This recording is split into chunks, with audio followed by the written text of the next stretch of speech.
Great. Okay, so welcome to RTA 300. So this is animation production, right? So it's a level 300 subject. That means we won't cover, we won't cover the stuff that you already know, like modeling, texturing, UV. So this subject is under the assumption that, most of the 3D processes you're quite familiar with, right? So effects, all the way to rendering, all the way to modeling and all of that stuff. Okay, so again, it's level 300. So hopefully you're in the right class. If that's an issue though, so for example, if you have limited, I really don't think anyone has, most of you probably took around 4 to 5 3D subjects already, even more. So I think you guys are fine.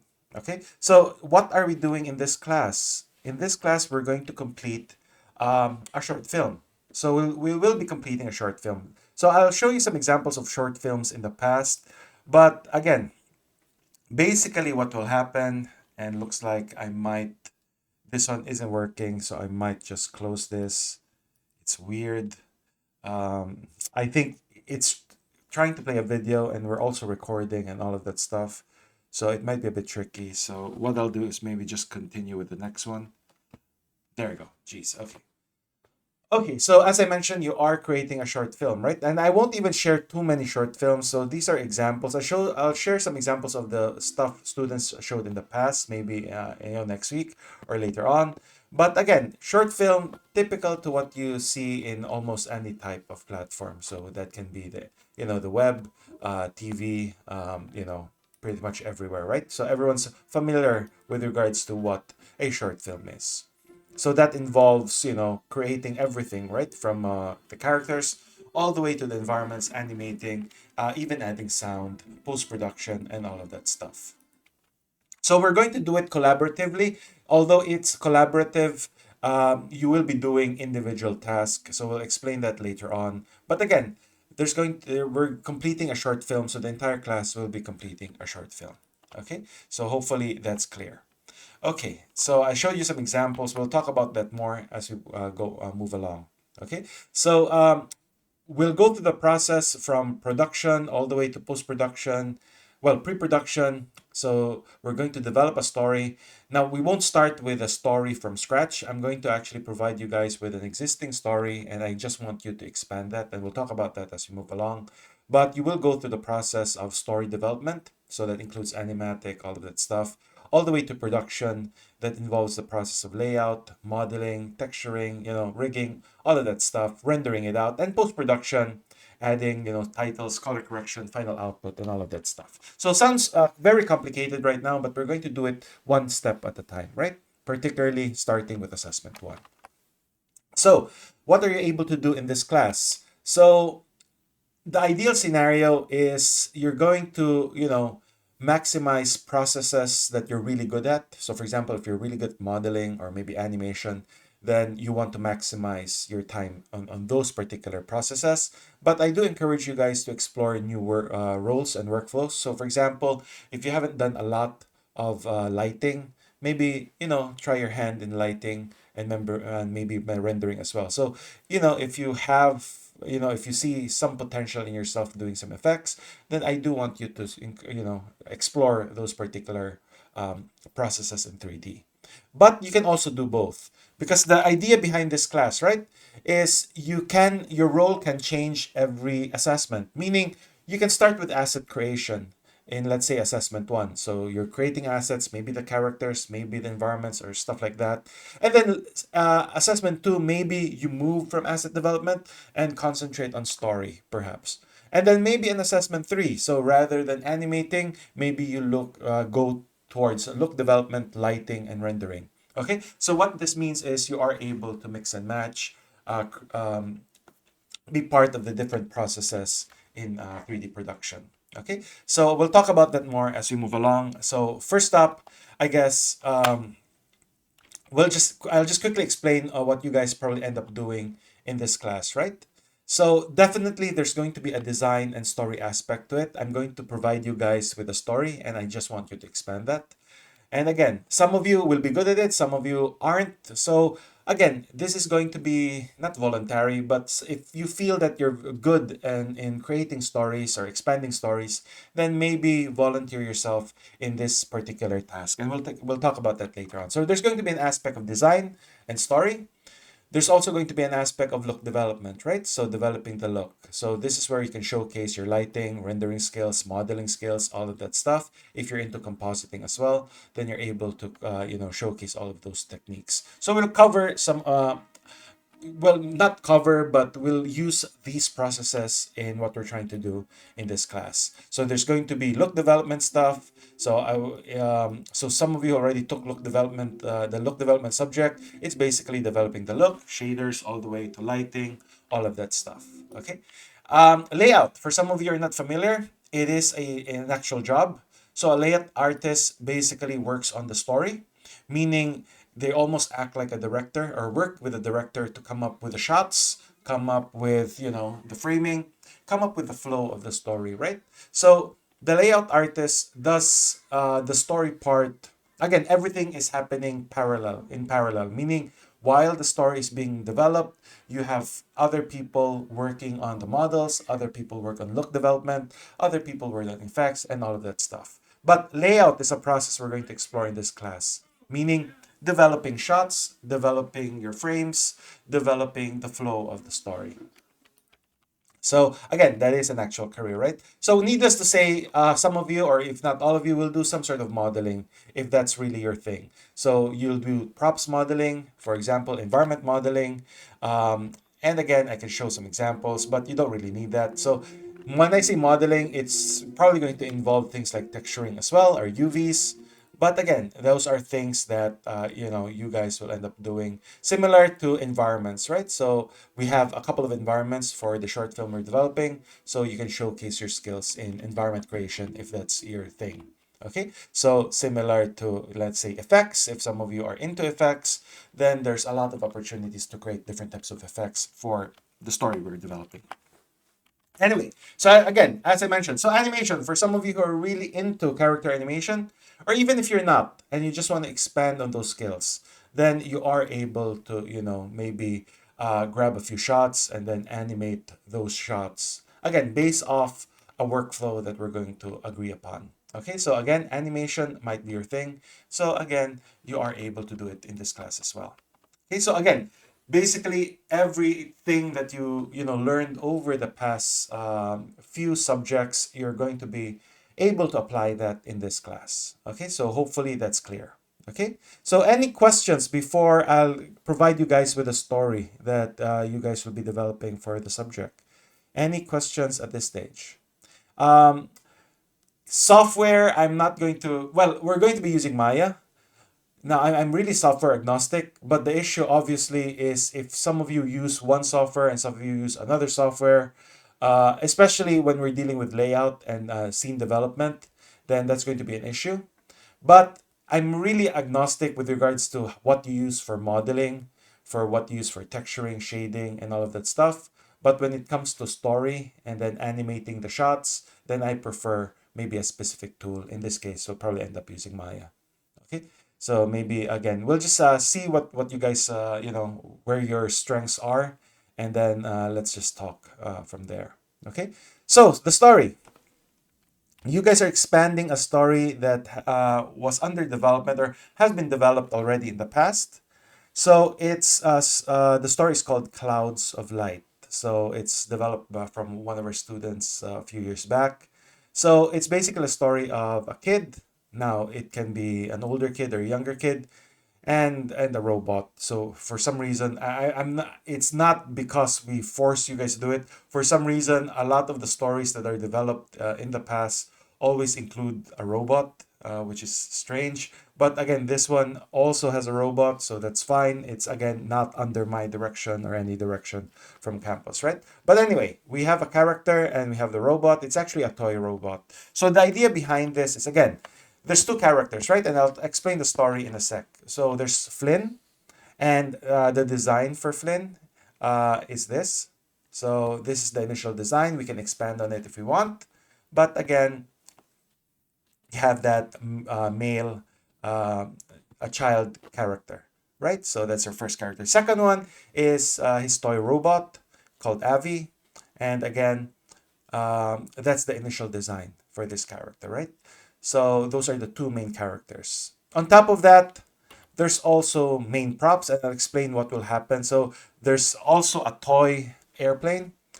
Uh, it started out as a toy, but the main character is able to ride on it. So that's obviously something we need to create later on. It has this steampunk look, I guess, and I'll explain the story in a sec. And then there's some very important assets like some of this stuff here.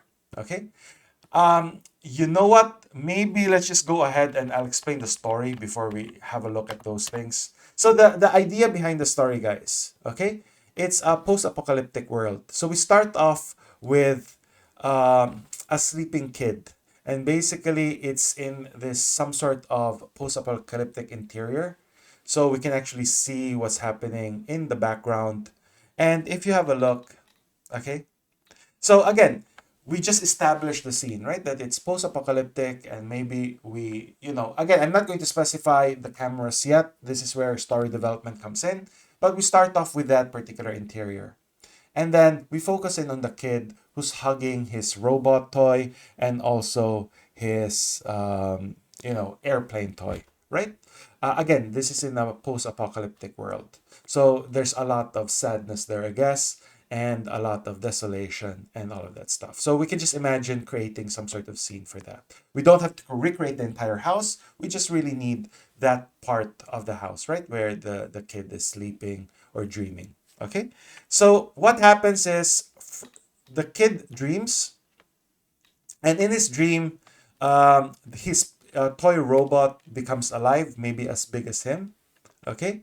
And then they fly off, right? So when I say fly off, I don't know what that looks like. So that's something we need to develop. So basically, they levitate to this, house in the sky. So they see this house in the sky. It's, I guess, with regards to styles, we'll talk about that, but we're thinking more of steampunk type of look. So again, this is just a visualization. It's not supposed to be what the house looks like, right? So there's something we need to design. But anyway, in that dream, they see this house. They go into that house, not into the house, but they go to that, you know, house in the sky. They explore it. So what does it mean to explore something? Okay, so they're not quite sure what that house is. So they'll just go around that house, right? And then explore what that house is. And from that exploration, the kid discovers that this is actually his house or a mashup of his house before, everything was destroyed, right? So it's actually a stylized or a metaphor, I guess, or it's a metaphor of um, his actual house with his family before everything got destroyed. Okay, so he notices that his toy telescope is there. He notices that there might be photos of the family in the house, and then there's stuff that he's familiar with, right? So he slowly recognizes that this is actually a stylized version of his house, a dream version of his house. Okay, so once he realized that, what happened was they explore more, and what happens is he sees a version of his airplane. Okay, so remember he has a toy airplane. He sees a version of it that's actually life size.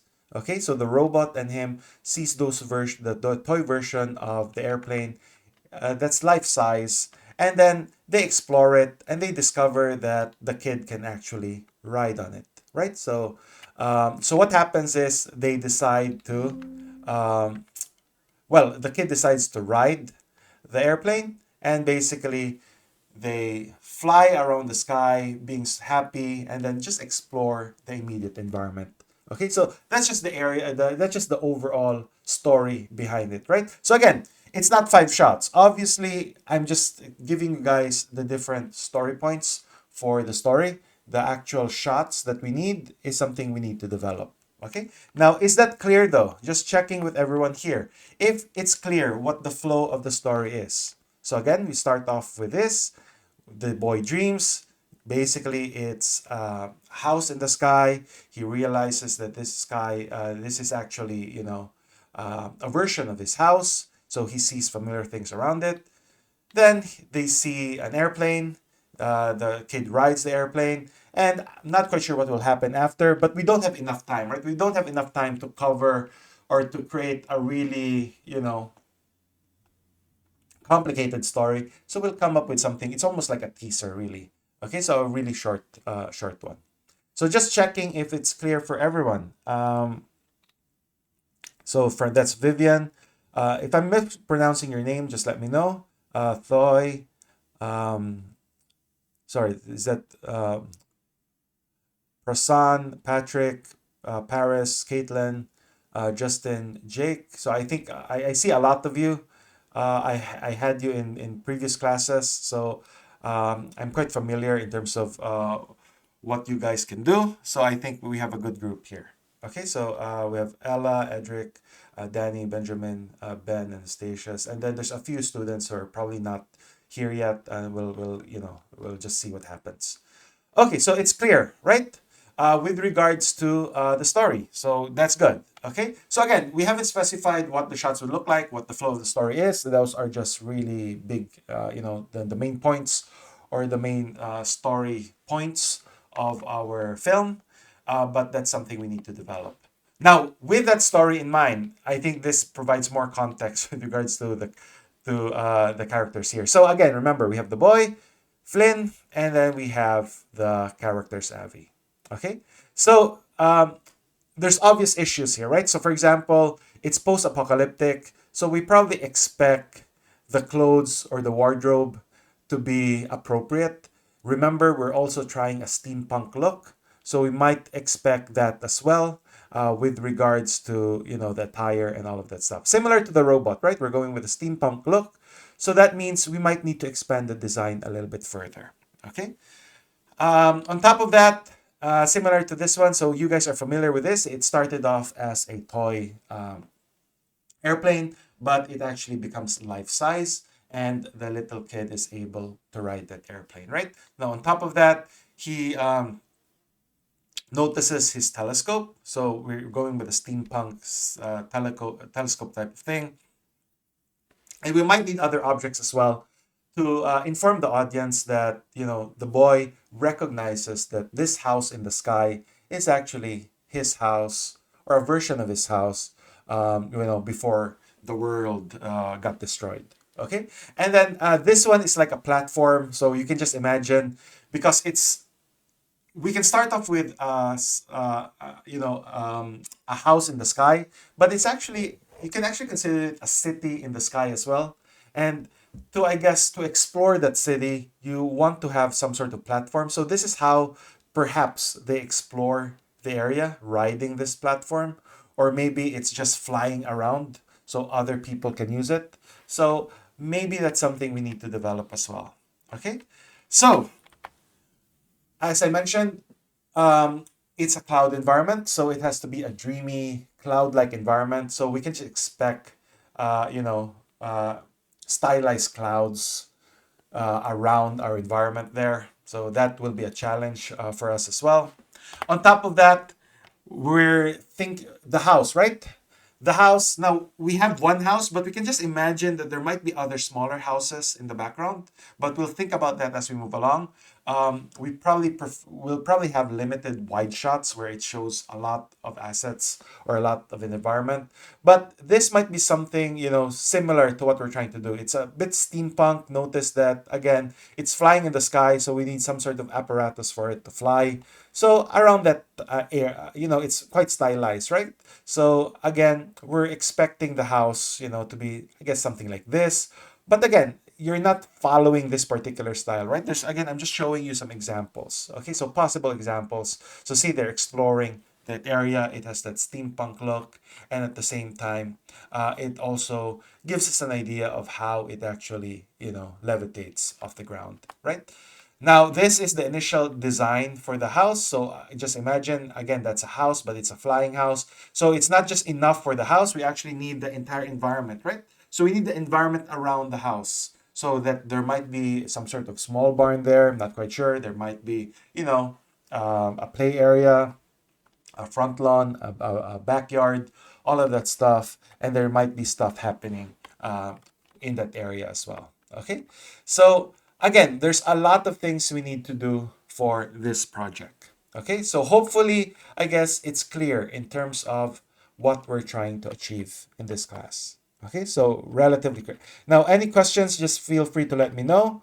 But I'm assuming that with regards to, I guess, the overall goal for this class, it's clear for everyone. So hopefully that's the case. Okay. So if that is the case, if it's clear what the story is, okay, let's just explain what our process is. So first up, we're going to concentrate on the story aspect of it and the asset aspect of it. So in the first assessment, we're going to concentrate on the processes of layout. So that means creating storyboards or developing the story using blocking as a way for us to visualize some of those shots, and then completing some of the assets that, or all of the assets we need for this particular project. So that means characters, that means props, that means parts of the environment, and then that means, that means the story as well. Okay. And now in the second assessment, after we have all those things, we can start creating our first draft. This is where we might create some sort of previs. And then our final delivery, we'll refine it in the third assessment where we'll add some lighting perhaps.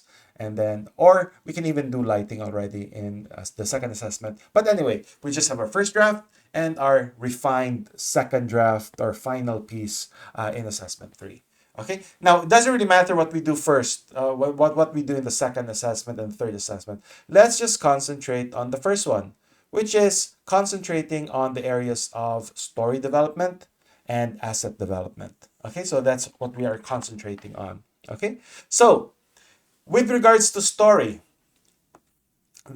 we can create a storyboard, and that's standard stuff. You can develop a storyboard and you can make that an animatic. An animatic, basically, it's just an animated storyboard. For some of you who are not familiar, and we'll talk about that later on. But the more important thing is I actually want a blackout previs of it in the first assessment. Meaning, see, notice that even if the characters are not done yet, even if the environments are not done, you can actually start working on the story. So, for example, and how this works is you end up creating or using stand-ins, right? Or simple objects. So for example, this is the final animation. But notice that to develop the story and to, visualize some of the shots, you can just actually just use really rough objects, right? It doesn't have to look like a house. It can just be a block or it can be a box. It doesn't actually have to look like a finished fence. It can just be rough blackouts of those fences, and even the characters, you don't need to animate them. You just want the overall proportion of those characters to be similar to what you're trying to achieve. So again, the idea is you just have assets there, rough assets you can use to block things out, right? To visualize some of those shots. So similar to this one, see? So see, notice that again, even if the models aren't done yet, we're not quite sure what the environment looks like, you can still start developing the story already at a very early stage. Okay, so we'll be creating some sort of blackout 3D previs of our animation, and this is where the students here with a good background of animation and a passion for storytelling can really help us. So for some of you who like storytelling, who like cinematography, framing shots, animating a little bit, this is probably something that you want to do. Okay, creating the blocking and the layout for our project. Okay, so again, that's one of the process we are concentrating. So again, see, even if it's not, you're not using the final characters, you can start developing the story, right? Shots, and then you can develop, let's say, the flow of the story. You can also develop the framing and the composition of your shots. Okay, so hopefully that's clear. Okay, so just to prove my point, it's common technique, right? Inside any 3D production.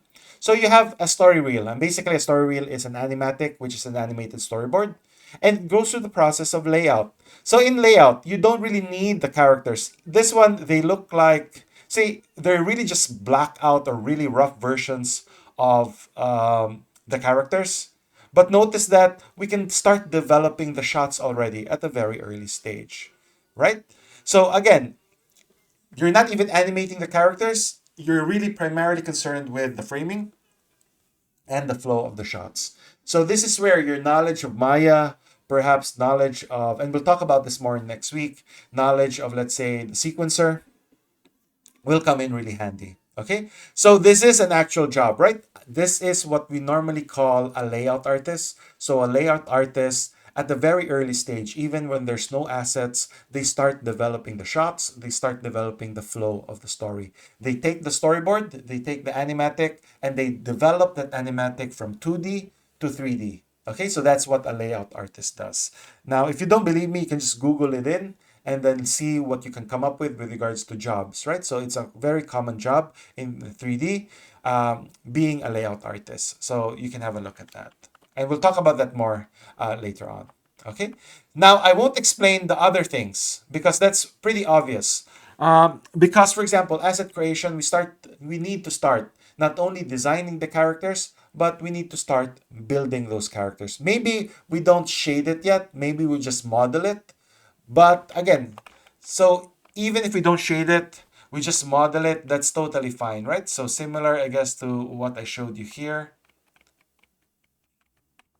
So see, so for example, we don't necessarily need to have that fully shaded. We can do the shading later on, but we definitely want that modeled, as soon as we can, right?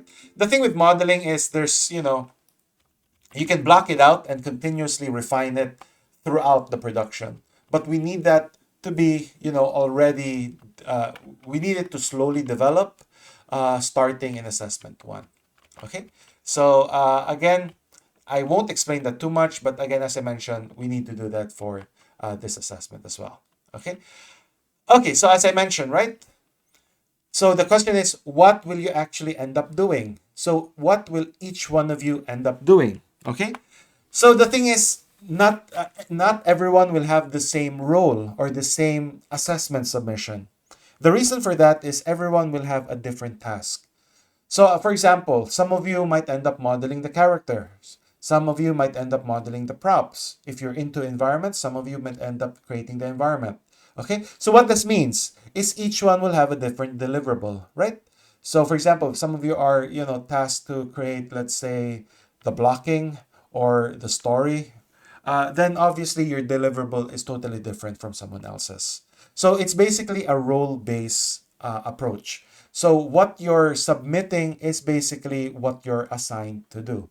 Okay? So hopefully that's clear. Is it clear? Just checking again from everyone. Is it clear that each one of you will have a different deliverable for assessment, for the different assessment, particularly assessment one?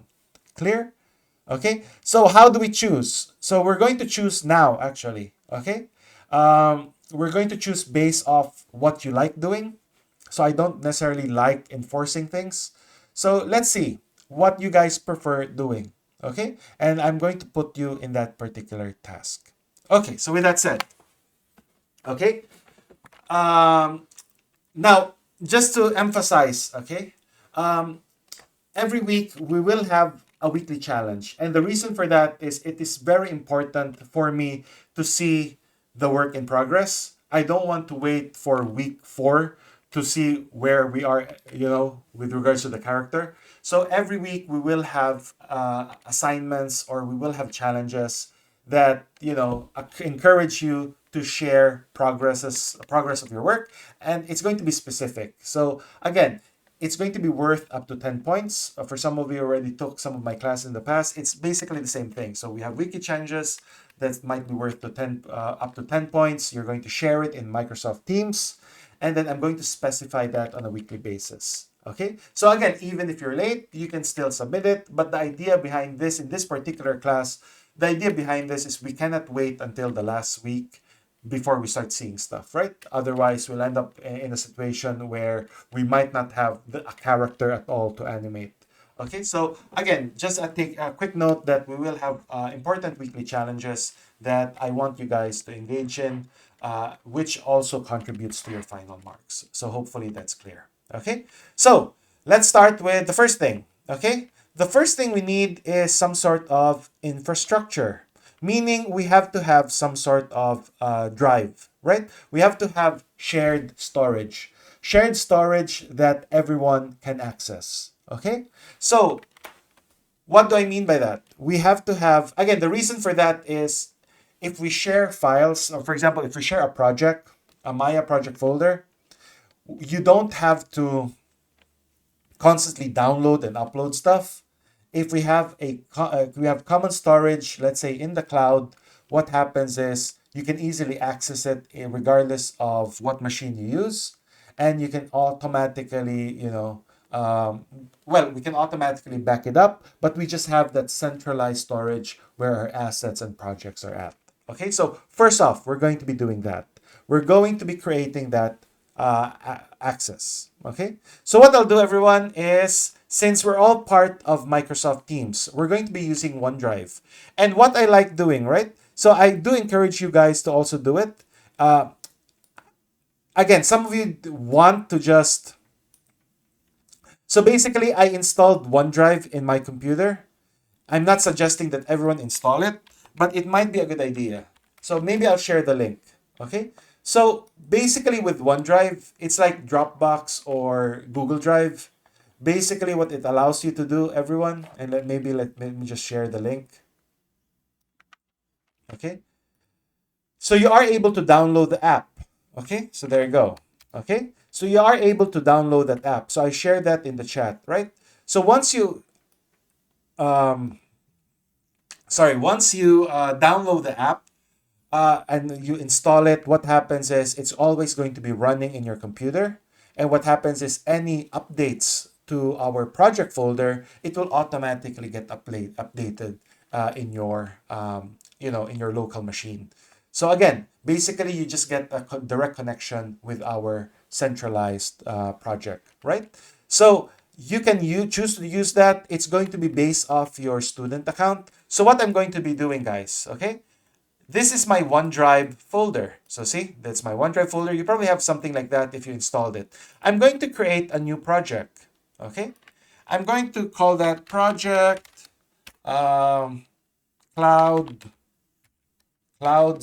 of light. Okay, there you go. Okay, and what I'm going to do is I'm going to share that with everyone. Okay, once I share that with you, you can have that installed, or have that automatically. So basically what I'm saying is you can automatically access that in your OneDrive app, and you can automatically have that synced in your local drive. So what I'll do is I'll just share that now. So share, and let me see if I can just use the entire... There you go. So I think it's this one. RTA300, I think. Okay, so can edit, and then this is our centralized project folder. Okay, so again, what happens is any changes I'll do here will automatically get updated in your machines if you choose to install the app. Okay, so again, we now have that centralized storage. The good thing about that is I think that's at least 1 terabyte. So even if we end up using a lot of drive space, we have significant storage there. So I think we're fine.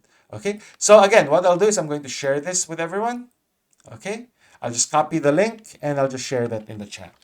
Okay, so that's our clouds of light. Now, just to prove my point, if you do have that, okay, just to prove my point, see, I'm going to start uploading stuff there. Let's see, project clouds of light. Maybe I'll share some of the design, maybe this design sheet, guys. Okay, so again, maybe I'll just share this design sheet. Okay, and maybe I'll just plug that. Maybe I'll create a new folder there, and I'll call that 01 design. Okay, and story. So story and design. Okay, and then maybe I'll share the old design sheet. So again, this is the old one. We can modify it, but this is just our starting point. In fact, I can even share things like characters, and then maybe things like environments there. Okay, so see, notice now that it's automatically updated or uploaded. Okay, and then you can already start viewing that in your OneDrive. Okay, so again, is that clear for everyone? Check your student email addresses for the link to our project folder. But is that clear for everyone? Just checking. So just checking if it's clear, or again, it's might be a good idea to just have a look at OneDrive. But the idea behind it is we do have a centralized storage or cloud storage for everything about this project. So I do expect that eventually, right, we'll have around maybe 50 gigabytes of, or maybe 20, depending on how we go about doing things. So just expect that anything related to the project will be in that OneDrive space that you can access directly, or you can have it synced in your local machines. Okay, so hopefully that's clear. Perfect. So I think that's we're done with the infrastructure, right? Well, we're done with the cloud storage. Okay, so we have a centralized location for all of our files. That means if we create a project folder in Maya, we're going to create it in that OneDrive space. Okay, so we'll talk about that later on. Anyway, next thing is our project management. Okay, so for project management or anything related to the project, we're going to be primarily using our Microsoft Teams page. Okay, so remember, guys, we have Microsoft Teams. Notice that we have so for general questions, you can plug it in here. For week-specific questions, we can plug it in here as well. But what I'll do, okay, I'm going to use an app in our week one. Okay, I think you guys can access this. I think RTA 300. Okay, send. So what this means is this whiteboard really is just for us to start breaking down the project. Okay, so what do I mean by that? I'll start breaking down the project. I really don't use this a lot. Well, whiteboard a lot, but let's just try doing it. Okay, so this is clouds of light. First up, we need for clouds of light, the obvious one, right? Especially for assessment one, is we need students to volunteer, quote unquote. If you for characters, we have three or well, two main characters and one main prop there. So we probably need someone to help us with the design and the modeling of each of those assets. So what I'll do is I'm going to perhaps add that in. Geez, maybe this.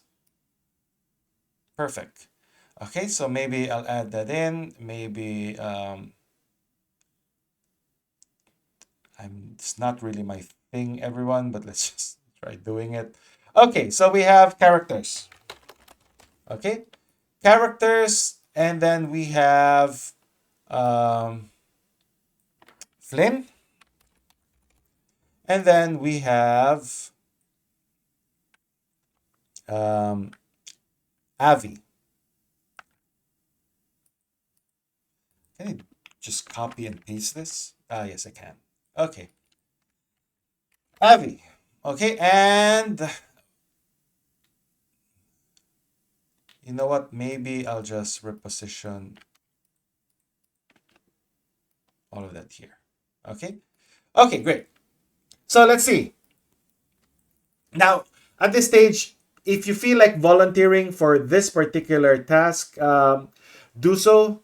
But you can actually volunteer for multiple tasks, and then we can decide later on who does what. Okay? So, anyone who's interested in, again, designing and modeling, Flynn, if you design and model it, it doesn't mean that you'll end up texturing it. Okay? Um, what it means is that for the first assessment, you're tasked to, model and maybe provide some insights on the design as well. So just checking with anyone who's interested. So question from Jake is this: we're doing the entire project as a class, right? But your task will be individual, if that makes sense. So it's individual, uh, it's individual slash group. Okay. So anyone here who's into character modeling and wants to model the character, Flynn. If you're unsure, you can just put your name in and then we'll decide later. Okay?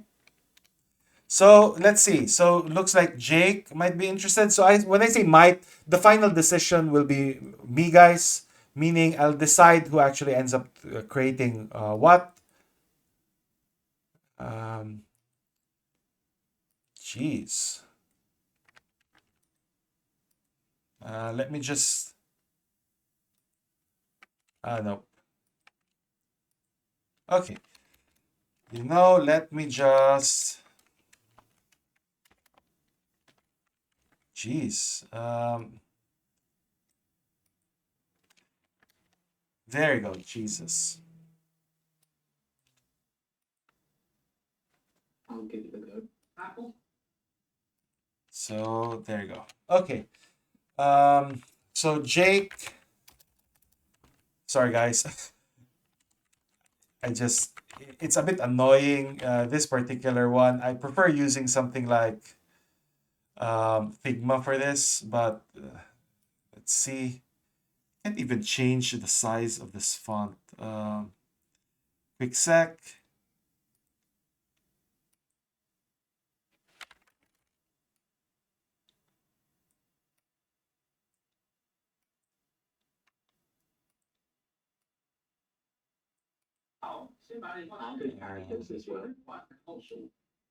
Edit alt text. Anyway, I'll just modify this later on, guys. Okay, great. Let me just put that in. Okay. Sorry. So that's Jake. Potentially, who else? Um, it might be easier to type because I'm not quite sure who among you guys used your mic. So anyone else?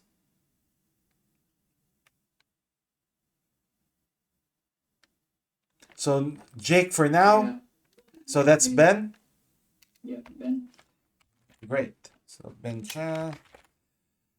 Who else? Potentially, right? We can chat. I'll depending on how we go, I might assign someone else, but let's see. So we have Jake and Ben. Okay. This is weird. Okay, anyway.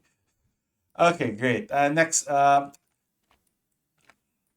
let's have a look at Avi. Anyone interested for the Avi character? You can use ideally just use the chat.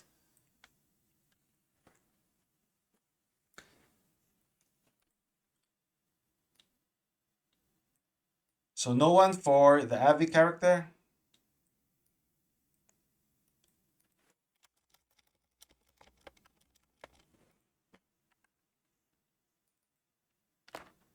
So Patrick and Paris. And if I'm mispronouncing your name, just let me know. Right? There you go. Okay. Another thing that we need. Okay, again, we can have a look at that later on as well.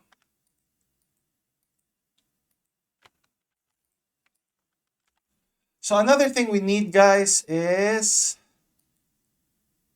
environments. Okay, so let me just have a quick look.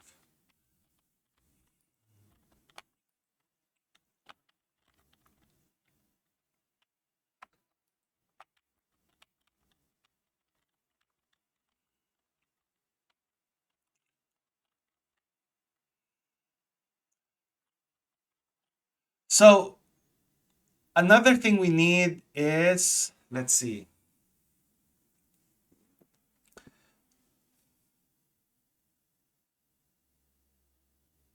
Okay, so another thing we need is lead environment artist, right?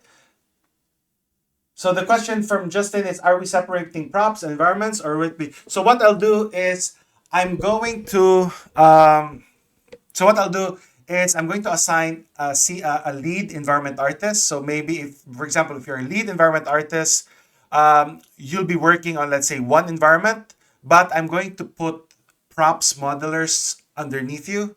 So the props modelers can help you create some of the props, but it's really your task to put all of those props together and build that environment, if that makes sense. Okay.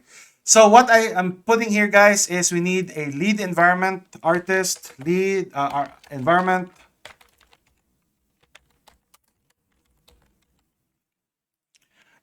artist um, for the interior. Remember, it starts off in the interior of. Remember, it starts off with the interior where so interior room. So I'll put in interior apocalyptic room. So interior apocalyptic.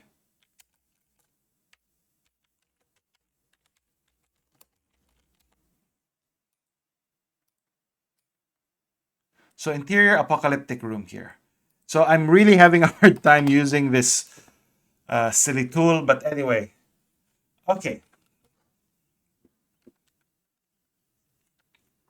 Okay, so anyone interested in the interior apocalyptic room. So basically what that is remember our story starts, right?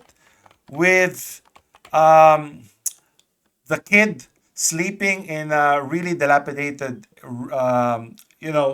room, but there's also a big window that allows us to see the background. The background is, it doesn't have to be 3D, it can just be a matte painting uh, with, I guess, a little bit of 3D in the foreground. But again, we don't have to model what's happening in the background, right? We can just have that as some sort of painting. So if you're into 2D painting, if you like painting panoramas like an apocalyptic one, it might suit you to have a look at this. Okay. So when I say, let me just emphasize this, guys. Okay. So when I say you're an environment artist, okay, or a lead environment artist, okay, I don't expect you to model everything in that room, right, or in that environment. What I do expect you to do is be able to complete that entire environment, right? Have a Maya file or a 3D file for that environment with everything laid out properly, okay? And then everything already, properly set dressed, I guess. So what happens is I'm going to assign modelers, I'm going to assign prop modelers underneath you. That means you work with them to let them to help you with populating a scene. Okay. Okay. So anyone interested with the apocalyptic room?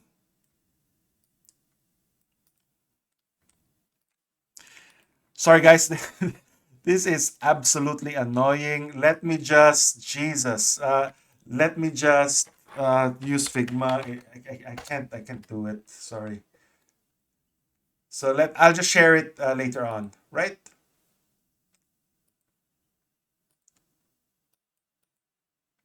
So quick sec. Let me just.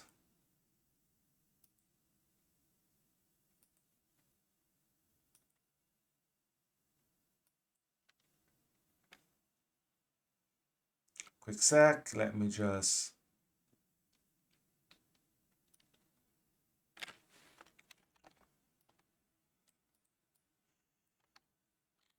I tried to use it, but it's just really hard. Okay, there you go.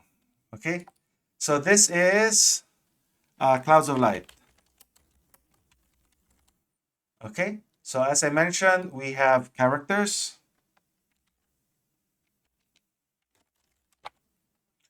We have environments. And then we have story as well.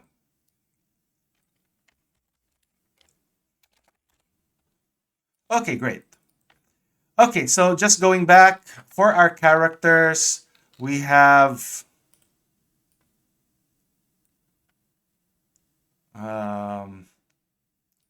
so we have Avi, and then we have Flynn. Okay, so for Avi, sorry guys, Jake and Ben. So Jake and Ben, Ben. For Flynn, we have Paris and Patrick. I'll fix this up later on. But for now, the other way around. Sorry. I think it was the other way around. What do you mean? You mean... Abby's the robot, so Paris and Patrick. Sorry guys. Yeah, thanks. Avi and then Flynn. Thank you. There you go. And then environments. So lead environment artists, we have a couple. So that's going to be the interior apocalypse. So interior apocalypse. So just checking again, who's interested as a lead environment artist? Again, when you're a lead, right? What I expect you to do is complete the environment itself. You don't have to model all of the props. You can even download if it's if you have rights to download something, but you need to make sure it's populated, it's laid out properly, and you work with the story department or the story artists to make sure that everything is properly placed. Then you will have, I guess, some of the students will be underneath you, not really underneath, but I will assign props for other students that you can use. Okay, so just checking again, who among you guys are interested with the interior apocalypse room where the kid, so that's Edric. So sorry guys, jeez.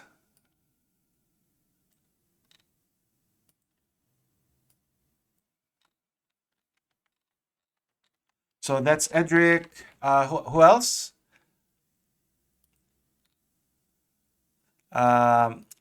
So that's Ella. So again, you can volunteer in multiple tasks, right? Because obviously I'm going to choose which one does who does what. So the more you volunteer, the better. So I can just mix things around. So Thoy, and then we have Justin, Ella, Thoy. Okay, great. Okay, so underneath this one, guys.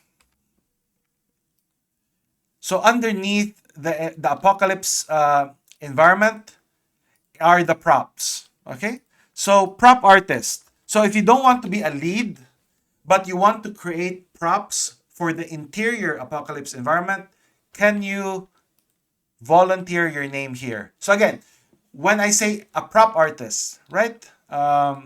You know what? Let me just change that here. Let's just go props here. Props. So when I say props, you're probably going to be assigned 1 or 2 assets for modeling, but you're not really concerned about where the models are placed in the environment. It's the environment artist that's really concerned where the things are placed. but you are assigned to model maybe one, two, or three, or even four specific props. Okay? So props for the interior apocalypse.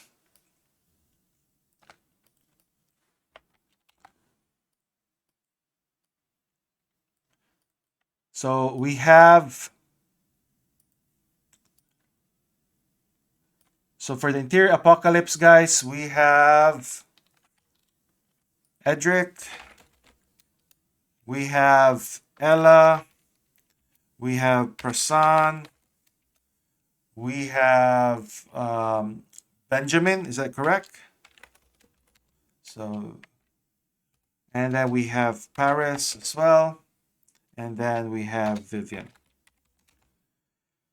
Caitlin as well here. So I'm assuming, right? So for the props artist, it doesn't really matter if I place you in the apocalypse or in the exterior clouds house. So as long as you're doing props, it doesn't matter. Okay. So I'll just put that there. Okay.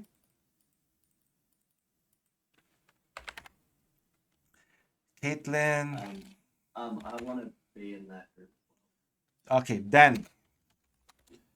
Um, so am I missing anyone here? Justin as well. Um, Vivian. So I'm assuming, let me know if I'm missing someone here. Okay. Again, if you're assigned to this particular task, what happens is I might assign you, two or three props for either the apocalypse interior environment or the exterior clouds house. Okay. Jake as well.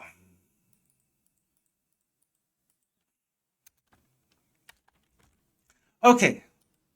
For me, the most important thing here, probably one of the most important jobs uh, at this stage, right, is going to be story.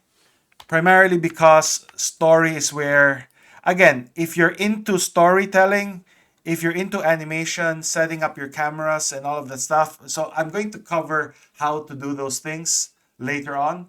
Uh, but story will be extremely important. That means if you like storyboarding, if you like developing those storyboards into 3D, then I'd recommend you put your name here.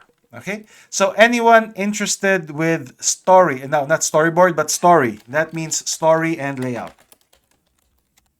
Okay, anyone interested with story and layout? Now there has to be a few, otherwise we might have an issue, and I'll end up just selecting randomly from you guys at this stage. So anyone here interested with story and layout? Yes. Look them is look, but since you're doing cameras for this one, um, yes, it's also a start of look dev because you are dealing with cameras. As a story artist, this is where you work with the environment artists where for example, you're developing a shot, right? And this shot is this particular shot with the kid lying down. As a story artist, you have to decide what props, look good and where do I need to place them. How big is the window? Um, Other things is what's the proper layout of the room to really emphasize that story. Similar to, let's say, how do we, again, you work with the environment artist for that as well, right? Coming up with the shots and coming up with how things might look. Okay, so we have uh Thoi. Is that, am I pronouncing your name properly?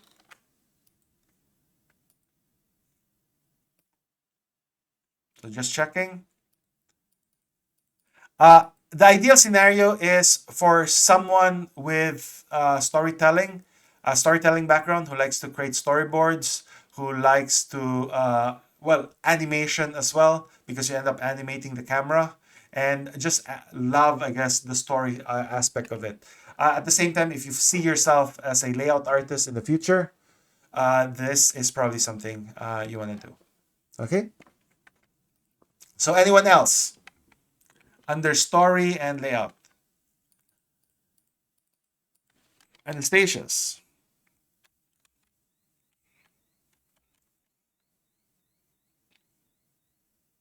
Anyone else?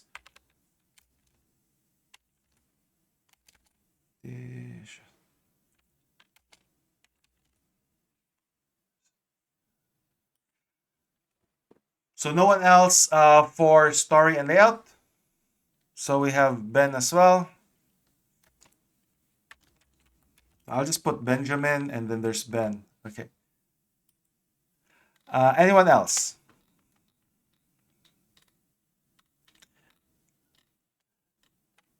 So maybe I'll just, because we do have one other thing that we might be, let's see, I'm just looking at it, right? Because I feel that the clouds are going to be an important aspect of it. So developing really nice clouds and really nice stylized clouds will be quite important. So I so basically what I mean is we need some sort of research and development in terms of how the clouds would look like. So if you're into effects, right? And you're into, let's say, so into effects, let's say clouds, and see, this is steampunk. So we have to have, I guess, steam there. Okay. So simulations, yep. So Jake might be interested with some research and development for how to create those clouds and how to create, let's say, steam and all of that effect stuff. So just imagine the airplane will have some steam coming out of it. So how do we generate that? There's also maybe the robot. It's steampunk, so there might be ways, or there might be you know a need to develop or to research that particular effect early.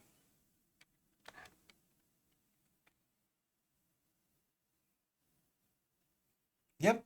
So potentially we have Benjamin, and we have we have Jake. Okay. Good question with regards to drawing, because for drawing, you don't really need drawing for the story department, although it might be a good idea to have some sort of storyboard. But the thing is, we can already start, we can actually do it all in 3D. So I won't make it a requirement to to be able to draw for story. Um, you know what? If some of you like drawing and design in general, maybe I'll just put another one here. So design. So this is primarily a 2D job. So maybe in the first assessment, you won't do a lot of 3D, but you'll end up designing or drawing, let's say, not only the environment, but the prop. So prop design. So maybe I can put here prop, character, environment, and effects design. Okay, so this is going to be drawing, guys. Designing it. It's not even design. You don't need to draw to design, because you can just use something like artificial intelligence, I guess, to help you with the design, or use Photoshop. So that might be an option as well. Okay. So yes, you can use Houdini as well. Okay, so for effects, yes, you can definitely use Houdini. And we can just export it back to Maya in a lot of methods, really. But yes, you can. Okay, so anyone interested with, if you just want to do primarily design, the problem you have though, if you're into, and if you're just doing just design, right? Your issue with this is we need the designs early. We can't wait for you for week 4 to actually do this designs because, for example, if you redesign or design, let's say, a layout for the environment, but you know what? Now, you know what? I'll probably just skip that. I'll probably just ask you guys to also, because it's going to get really confusing. So let me just remove that. Sorry, guys. So if you are into props, that means you are also assigned to design those props, I guess, if that makes sense. Okay, so just checking if we missed anyone. Okay, so just going back, right? Characters.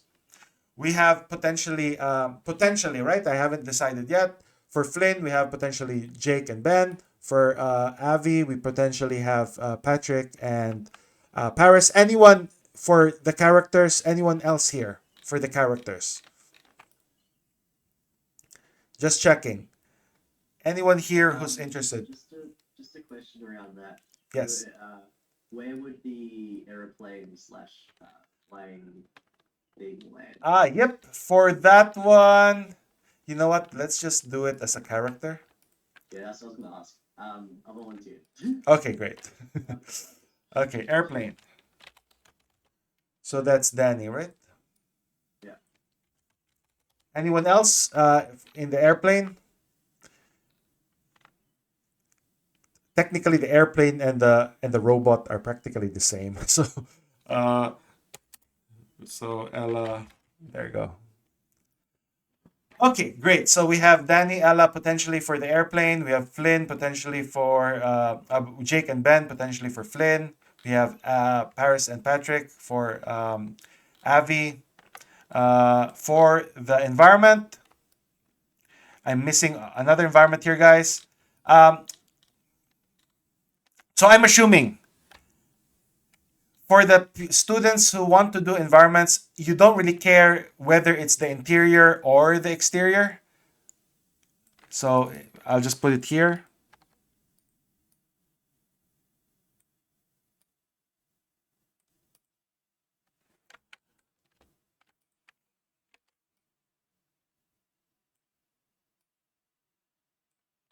So again, that's the exterior um, cloud house. Okay, so something.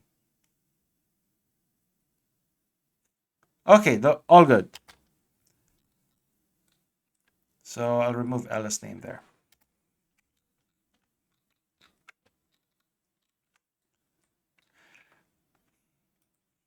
Okay. So any changes here for the characters? The plane and the other props. The difference is if it's a main prop, right? What happens is you often have a close up and you also have a wide shot. So that means the prop has to be more, the airplane, if it's a hero prop, has to withstand a close up. For example, if we close up on, let's say, the area, the navigation area, so there should be enough detail there.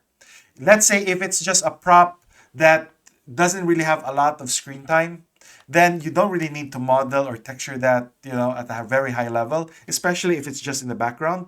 But a hero prop has to withstand both a close-up and a wide shot. Okay, so that's the and it has, for us, is if you're in production, if it has more than, like, for us, if it has significant screen time, then that's a main prop. So we need our best modelers for the main prop.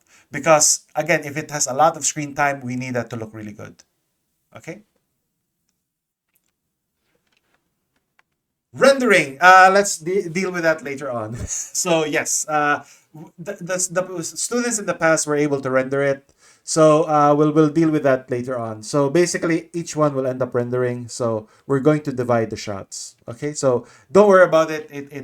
I think we'll manage. Okay. So any changes here? No changes here. Environments, you don't really care as well whether you do the interior or the exterior. And then for the props, and then we have that, and then we have effects. Okay. Okay, so this is relatively straightforward now, I guess. So for the effects, I really just want one person for the effects here and then one person for Flynn. So it between Benjamin and Jake, who among you guys might prefer Flynn and might prefer exploring the effects? Justin, airplane. Okay, great.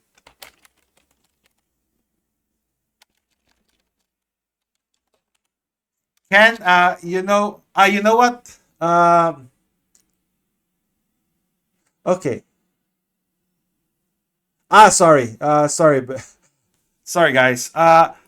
So I'll have Ben Chen. Sorry. So I'll have Ben Chen working on Flynn. So just checking with Ben. Is that clear for you? Yes. Okay. So we'll talk about what you need to do later on, right? So we have Ben Chen for Flynn. Um, I'll have I'll have Patrick for Avi. Patrick, you're good with Avi.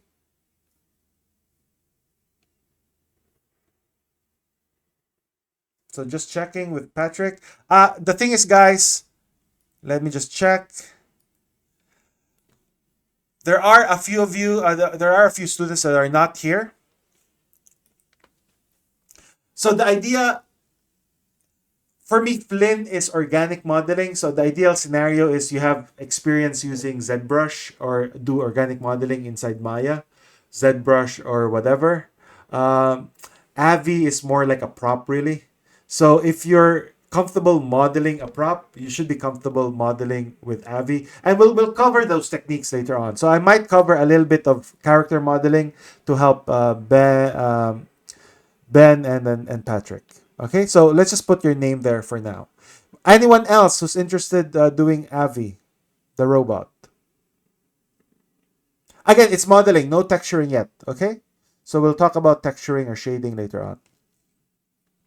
Okay, great. Environment artist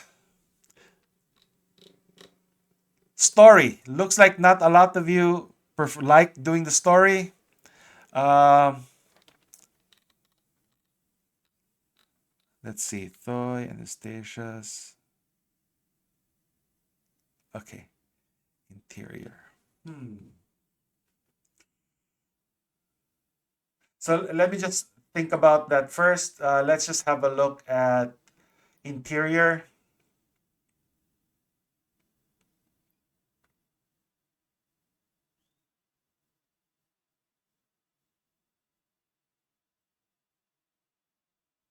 Okay.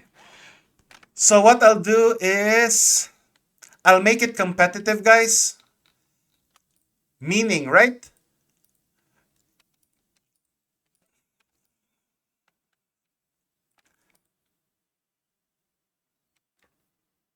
Sounds good. No worries. So meaning, what I'll do is I'll have um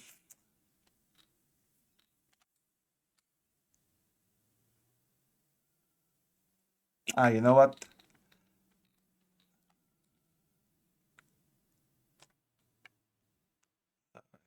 So just checking, sorry, just checking with Thoy and Anastasius. If both of you are comfortable using Maya, just checking. Anastasius and Thoy, are you comfortable using Maya for Adol? Yep. So Anastasius, yes.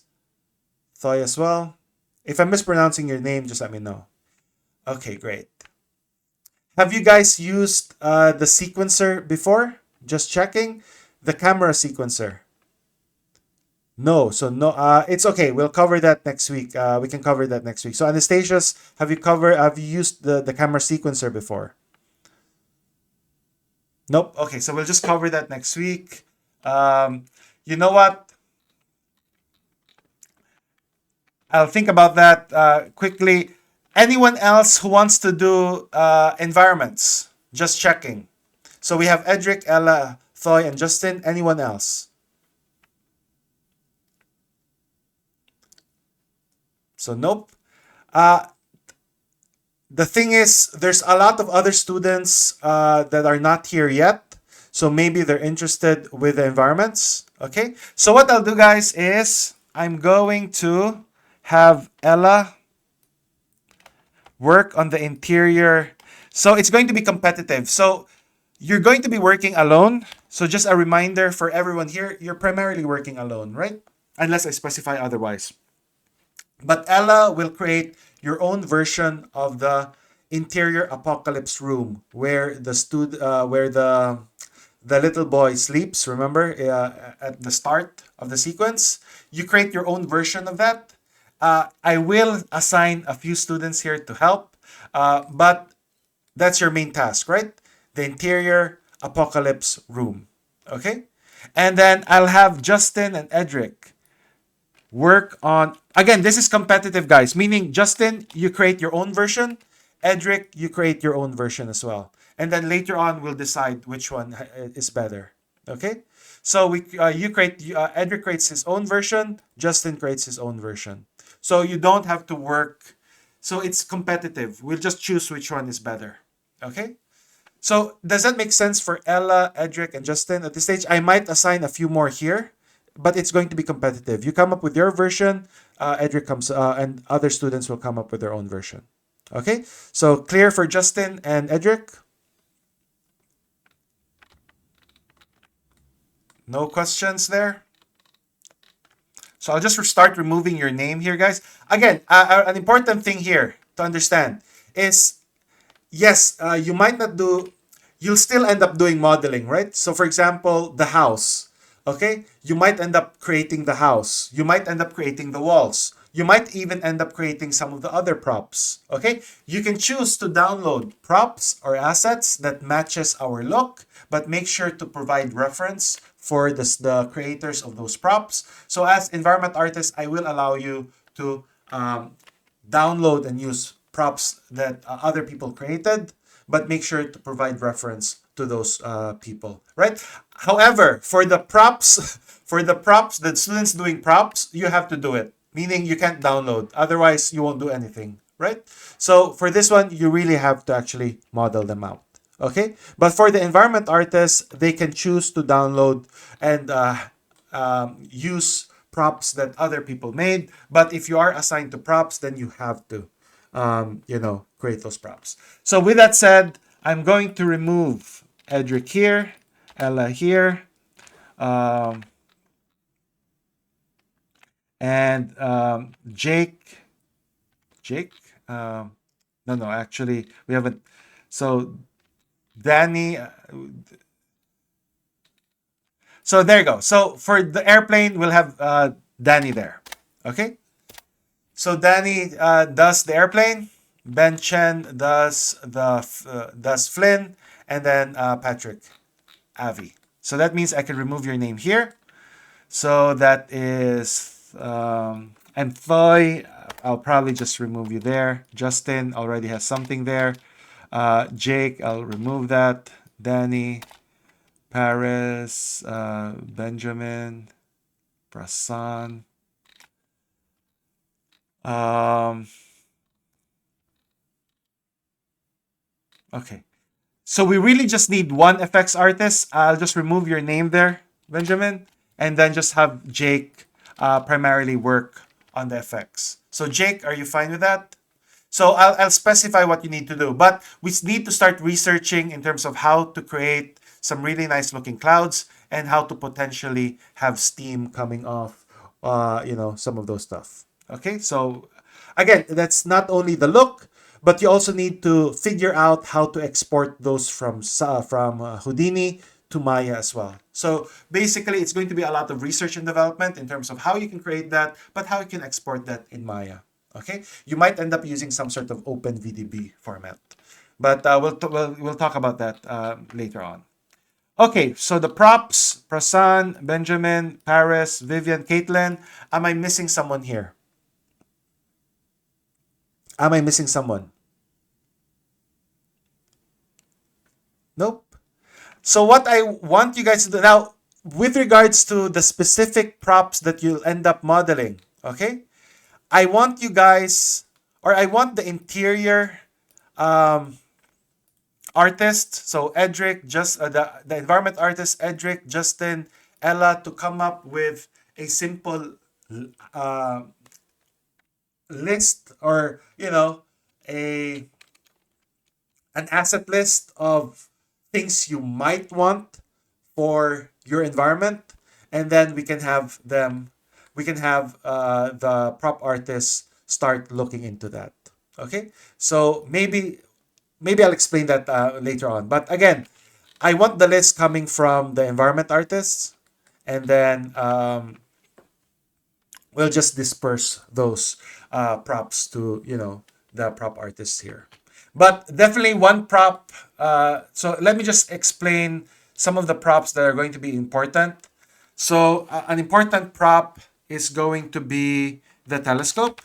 The telescope, the kids' telescope. Maybe another important prop is the house itself, obviously, but things from childhood. So again, basically, looking at, they're exploring the area, and they start seeing stuff that the boy, remembers from their house before everything exploded. So it might be, uh, let's see. But again, we're not going inside the house. So it's basically, so maybe a bicycle, for example. So kids bike.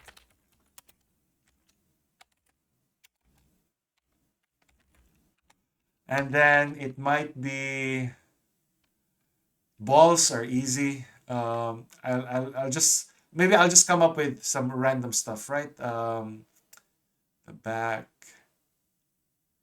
Uh, treehouse. Or maybe not a treehouse, maybe swing. I don't know. Clubhouse, tire swing. Yep. So maybe a tire or a swing house set or whatever. Okay, there you go. Okay, so I'll just place that in there. But again, I want the environment artist to actually start writing those down, right? Now, what I'll do is I'm going to assign every single one of the props artists maybe 2 or 3 props that you have to complete modeling wise. You don't have to shade it or texture it, just model. Okay, so hopefully that's clear. And story layout. So we have Thoy and Anastasia's. Okay, just checking with Thoy and Anastasia's. Do you guys draw or storyboard? So Anastasia's does storyboarding. That's good. How about Thoy? Not really. That's totally fine. The important, if you can't storyboard, then you can do a shot list. Okay. But what we want is we want some sort of storyboard or shot list that we can already look at soon. So again, storyboard, you can just use stick figures if you want, if you're not really into drawing. But the idea is we want to flesh out the story. Remember, the one I gave you is really rough. It starts off with, so the one I gave you guys is really rough, right? It starts off with this, but again, you can have even 2 or 3 or even 4 shots for that. You can just imagine it starts off with an establishing shot, and then we can slowly dolly and show I guess, the destruction in the interior of the house, and then maybe it slowly, the camera moves and it reaches the face of the kid, and then maybe we do a cut where we see the kid in the environment, stuff like that, right? So in this one story point, there can be 3 or 4 shots there already. Okay? And then we just need to figure out some sort of storyboard around it or shot list. It can be a shot list, it can be a storyboard. Okay? So if you do drawings, then maybe do a storyboard as soon as possible. Or if you don't do a if you can't really do a if you don't draw, then a shot list is fine. Okay? So hopefully that's clear. Anyway, are we missing anyone here? Now, for the students who haven't joined our class, I'm going to perhaps specify or put your name in specific roles. Okay? And then we'll just talk about this when you're able to join the classes or if you schedule a consultation and stuff like that. Okay, so is this relatively clear for now in terms of what we're trying to do? Okay, so again, guys, we'll talk about this as we move along. But is this relatively clear? Anything I'm missing at this stage? Anyone who doesn't have a task yet? Clear? Great. So with this said, let me just emphasize or let me just give you guys your first challenge. Okay, and this is due next week. Okay? First challenge, okay? Story team. So let me just okay, great.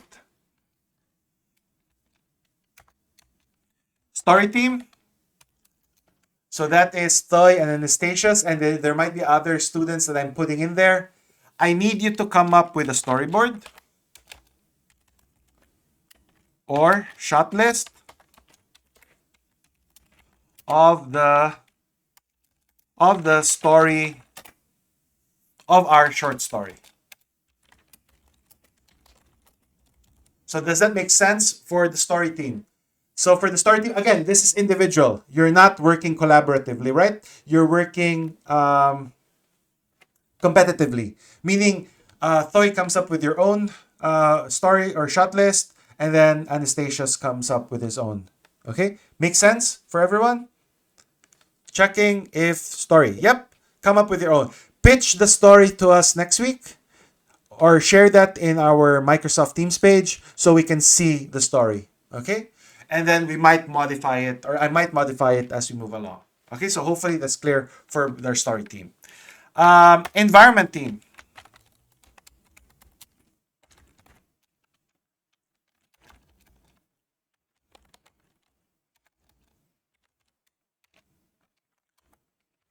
Okay.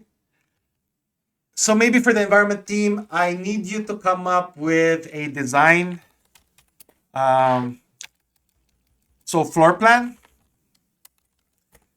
So you don't have, you can draw it or you can just do a sketch, but I need to know what's inside that environment. Okay. So floor plan, you can put, you can sketch it. You can specify, you can specify floor plan, asset list, and even mood board. Okay, provide a mood board or a design sheet on how your potential environment might look like. Okay, so remember, for the interior, you're just focused on the interior, and there's a big window there, and we can just imagine the different shots there. And then for the cloud house, it's basically sitting in a cloud by itself. It has its background, backyard, front yard, all of that stuff. You're able to go around it. Okay, remember, we're going with a steampunk look. Okay, so what I want you to do is floor plan. I want you to let us know what it looks like from a top, from a bird's eye view.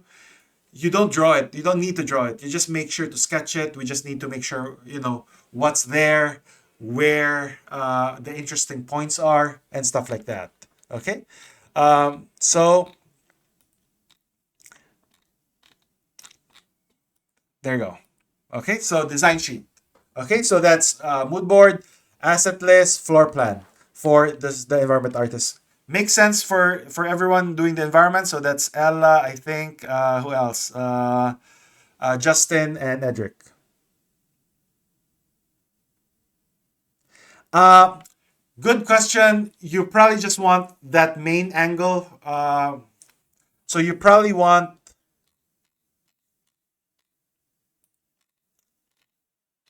So you might also think of it from a story perspective. So for example, this one. See? So if I imagine the shot going right to left, it's probably just that immediate environment there that you need, right? So you probably don't need to populate an entire a room. Okay, so maybe just that immediate area. Okay, remember it's post-apocalyptic and it also has that steampunk look. So you need to also think about how that might look like. Okay, for the external environment, similar stuff. So maybe I don't do a lot of drawings, but floor plan. Okay, so maybe I'll just go here. So maybe there. Okay, so basically imagine this is a top view. Okay, so maybe that's the floating island thing. Okay, and then this is where the house is. Okay, and then maybe that's where the entrance is, and then you can just draw there. There's some sort of fence there, and then there's the swing.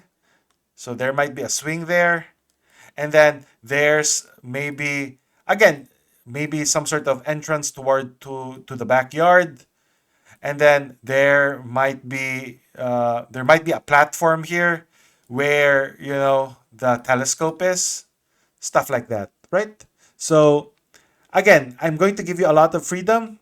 You don't have to think about the story. I guess you're thinking about the story as well, but you're given a lot of freedom in terms of how you can. You don't have to think about what's inside the house. You're only concerned with that area there outside. Okay, so similar, I guess, to um, the stuff here.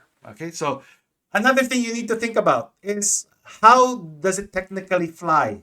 Okay, so does it have things like this, like propellers? Does it have propellers everywhere? So, for example, there might be a big propeller here. Okay, so I'll put propeller there, or there might be underneath here, there might be a big propeller somewhere there, stuff like that. So I'm going to give you a lot of freedom, okay, with regards to that. Then just list the assets you might need on top of that. Now, on top of that, provide a mood board in terms of how you want that environment to look like. So we're still going for steampunk, stylized look. So if you can provide, some reference images in terms of that's how I envision the models to look like, that would be really helpful. So just checking with everyone from environments if it's clear in terms of what you need to do. Okay, great. Props. So for the props, guys. So for the props, what you need to do is you need to coordinate. So you know what? Perhaps depending, you might want to talk to some of the environment artists, but provide maybe two to three designs of potential props. So, for example, if you feel that we need a telescope, right? Come up with a design for the telescope. Now, the design can be drawn, or you can just use mood boards for that, right? So, provide a mood board. It's basically called a. So, let me just check that. So a mood board might be, the best way to go. You can even block it out if you want. But you know what? Maybe some sort of mood board for at least 3 to 5 props. Okay? So references, inspirations or references or sketches for at least 3 to 5 props. So each one of you. Okay? So I'll just put it here. So props.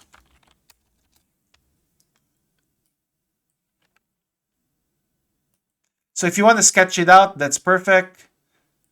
If you just want to provide a detailed, again, you want it to be detailed, meaning give us an idea of what materials or shaders you want to use. Give us an idea of, break it down, right? So break down the design. So for example, actually have that here. So let me just check, guys. Okay, very quickly.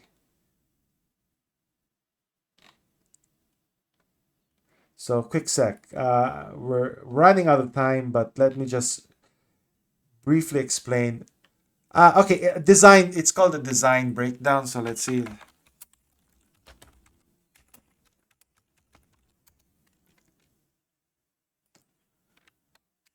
Um,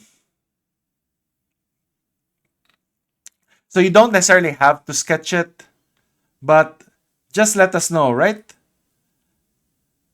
Just break it down. Sketch.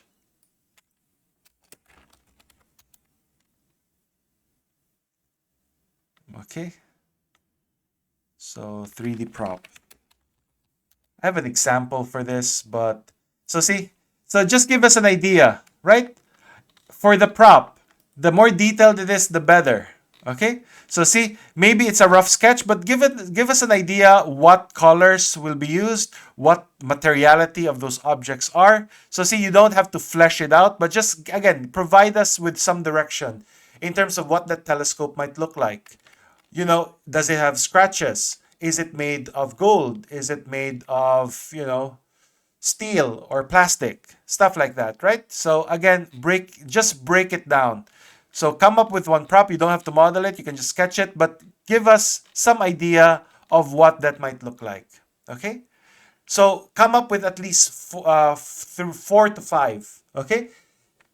So again, the idea behind it is just it provides us with some, direction in terms of how we can model that and how we can shade that. Okay, and then make sure that it follows our steampunk stylized look as well. Okay, so hopefully that's clear. Is that clear for what the props artists are doing? Yes, so it can be both for the interior and the exterior environment. But remember, for the interior one, you expect it to be broken because it's post-apocalyptic, and you probably want the ones on the exterior, the clouds one, to be more pristine and cleaner, because again, that's it's a dream, and it's pre-destruction thing. Okay, so hopefully that's clear. So I'll just put it here. Props, share designs.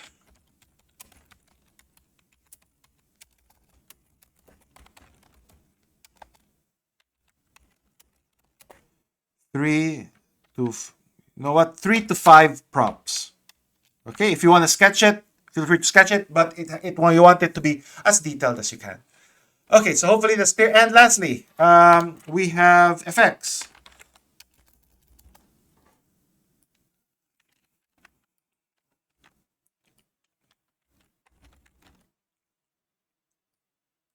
So effects, you can do some testing already, but you really want to have some sort of mood board or style board or design for what the effect will look like. So, for example, are you going with a realistic smoke, or are you going with a really stylized, stylized?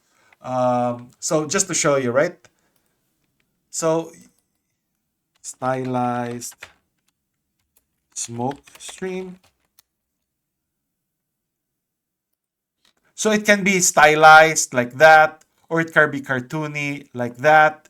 But again, you probably want to, come up with a design board or mood board on the direction, visual direction of smoke, clouds. Um, I don't know. Maybe there might be fire there as well because of you don't even need fire really. Smoke, clouds, and then uh, fog or stuff. Some of that stuff. Okay. So effects clear as well for Jake. That's right. But basically, the challenge is there such a thing as a steampunk looking smoke or a steampunk looking cloud? Okay, so I guess, for example, if I just Google that in, see what I come up with.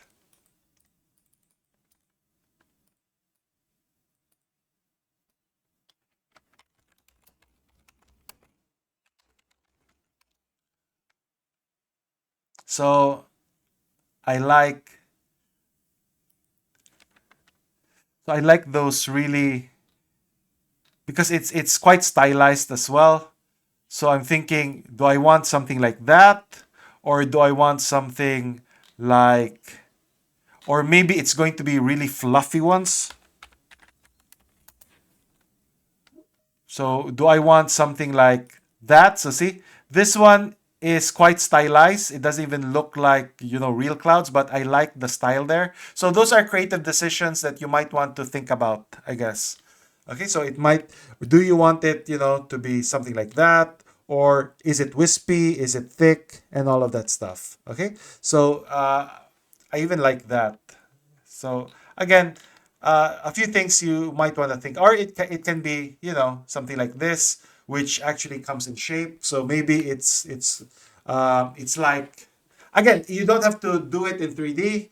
You just want some sort of inspiration board or mood board to help you, with your experimentation process. Okay, so is that clear for everyone in terms of what they need to do? So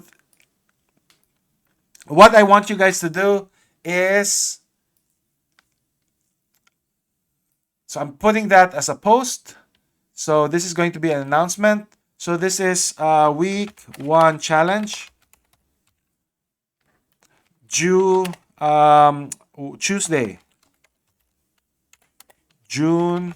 And again, ideally you want to follow the schedule because, yeah, you can submit even if it's late. But if you, for example, do it in week 4 or week 3, then that's almost useless to us now because we're already deep in the process of developing the props. So the design will be not as useful, right? So again, just a quick note, I guess. So 5.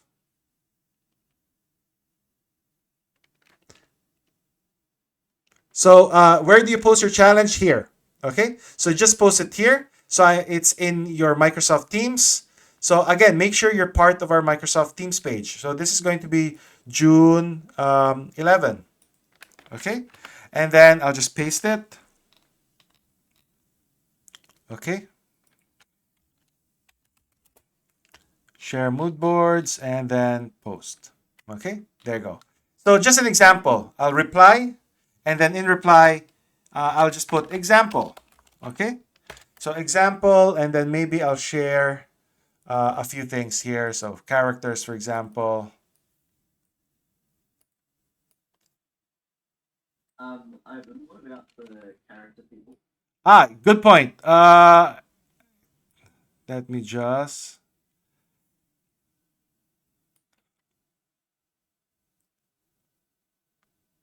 Jeez. Sorry, guys. Let me just share that.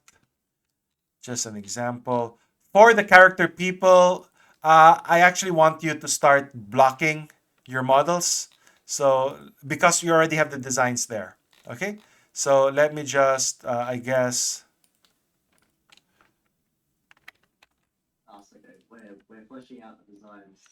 Yes. So, since you're not doing any design, I want you to start blocking it out. And let me just explain that in a sec. Also, for the prop, because the design is there.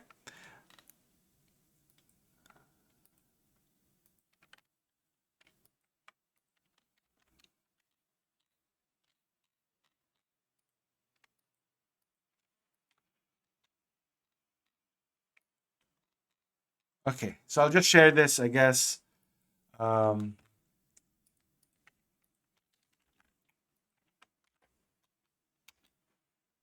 and then maybe this one.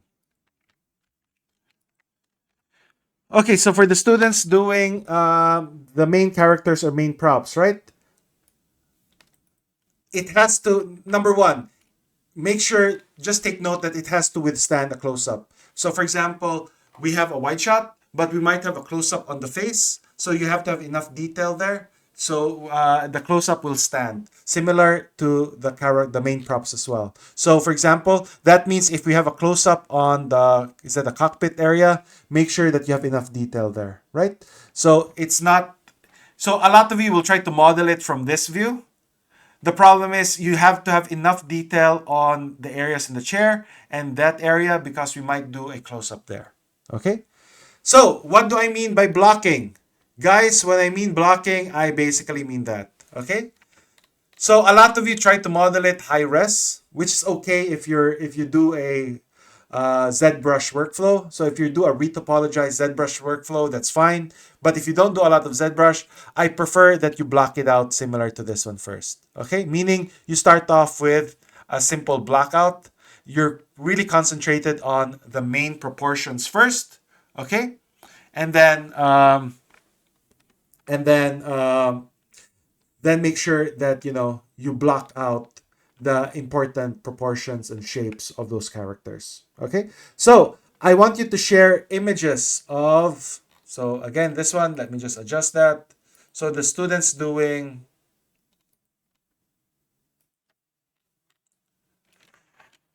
okay, so for the students doing, oh geez, there. So for the students doing characters,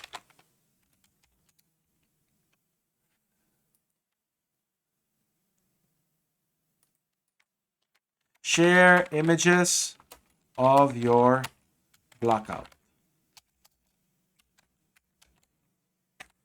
Okay, there you go. Okay, is that clear for everyone? Just checking. Clear for everyone here in terms of what you need to do. Okay, so I think that's it, guys. Okay, so let's see what you come up with next week, and then let's see how we go. Okay, so looking forward to seeing your work. So let me just stop the recording